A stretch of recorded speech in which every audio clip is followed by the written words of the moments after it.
Sveiciens visiem makšķerniekiem, kuri nezina, ko darīt tumšos, garos un augstos ziemas vakaros. Man jums ir labas ziņas. Mēs atkal esam sagatavojuši jums izklaidi 1,5 mēneša garumā un ir jāiegaumē, ka katru otrdienu, sākot no rītdienas, 21:30 būs skatāms mūsu pēdējās vasaras piedzīvojums Skotijā, kur mēs meklējām lielas līdekas, kur mūs aizveda jau draugi no Skotijas, kurus mēs iepriekš nebijām satikuši, bet jau mēs noteikti viens otru varam saukt par draugiem. Tiešām episks piedzīvojums, un tas noteikti nav stāsts par to, ka brauc ķer cik gribi. Nē, vajadzēja pamocīties gan ar laikapstākļiem, ar loģistiku, ar zivju atrašanu un zivju pierunāšanu, bet tas izdevās.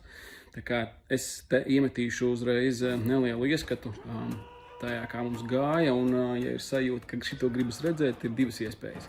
Vai nu katru otrdienu RTV 21:30, vai nu tajā pašā laikā manā YouTube kanālā, kas ir ļoti vienkārši @klegers. Tā kā tiekamies rītā tiešraidē, es domāju, ka YouTube'ā pirmizrādes laikā arī es pats būšu, tā kā ja ir kaut kādi jautājumi, varam pačatot.